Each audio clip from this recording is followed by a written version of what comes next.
Like, tell us what's the stuff you're about to do for like just regular old people that just need some help. Yeah, so I mean, the first thing is all of these issues do affect people, even if they don't think about it the way I do. They, it's sometimes these are like big things that are like people don't want to think about it. But when people turn on that water faucet in the kitchen, that water's coming from somewhere, and that water goes through a whole process to make sure it's clean. So when they drink it, when they turn that water on, when they shower, it's not poison coming out of there, and it's not brown.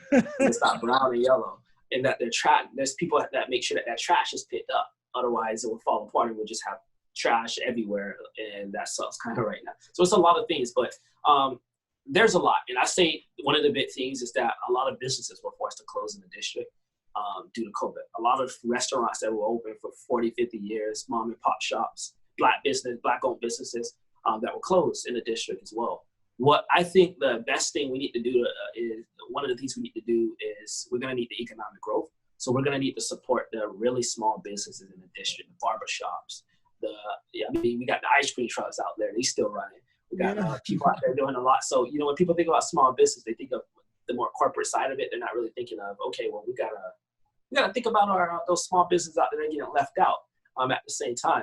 But other things I think will be important in the long run and help people in their everyday lives is going to be education, our education system. And it's going to be, outside of the education, it's going to be employment. Is going to be big. So two things, and these things tie in. Education. We need more funding for our teachers. We need more funding for our public education systems so that they have the tools for the children.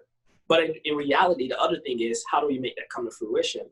And the answer to that is, we send our kids to school, they get to high school, and then we prepare them for college. And the big issue is that we're not preparing these kids for jobs instead of college. So much focus on let's make them take a test and send them to school. Instead of, maybe college ain't for everybody, really. It's not, it shouldn't be the dream. The dream should be getting these kids jobs so they can support their families and start families.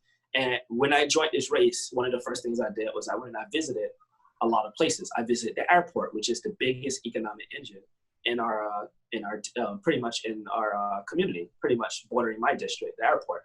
And what it does is it brings in billions of dollars in revenue, along with our seaport, trade, so much more. And it keeps that tourist-based economy going. So when I was there, a lot of the workers were telling me, they're old, they want to retire, but there's no young people coming in to take these jobs. What we see us going out of state recruiting people, out of the county recruiting people to work these jobs. They need welders, they need all of these people to do this, that.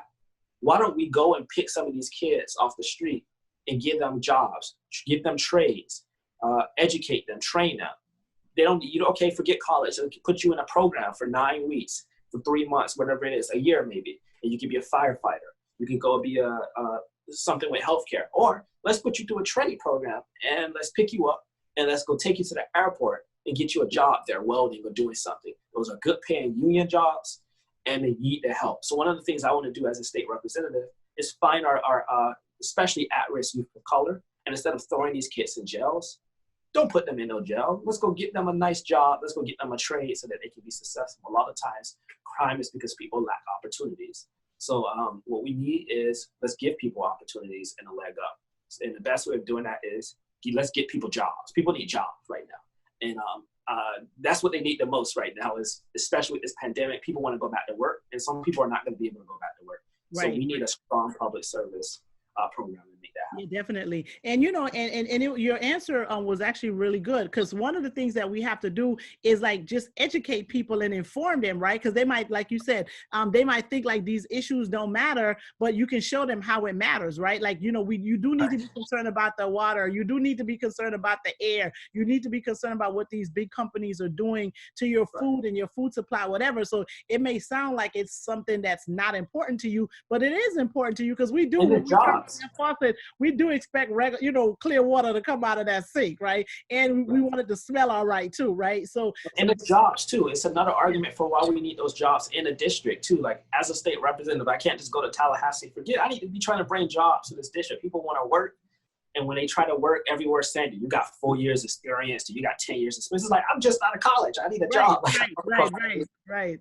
Yes, I had that struggle too. I know the feeling, right? They was like, but you have no experience. I'm like, yes, I'm like 21. Like, where am I going to get experience from? Like, I just got out of high school like 4 years ago or whatever, and I was in college. I still get that. I still get that when I'm applying for jobs. Like I give them my resume, and although I did like so much, they're like, "You only 20." Well, like, well, you need 4 years experience. I'm like, how am I getting experience and nobody hired at the same time? Even with I claim this as the biggest job interview is running for office, where I got to get the majority of votes. I got to get tens of thousands of people to say send him to Tallahassee, and even then, people are like, no experience, no experience. Like, how do I get the experience to office if you don't sit in the office? Like, Yeah, so that was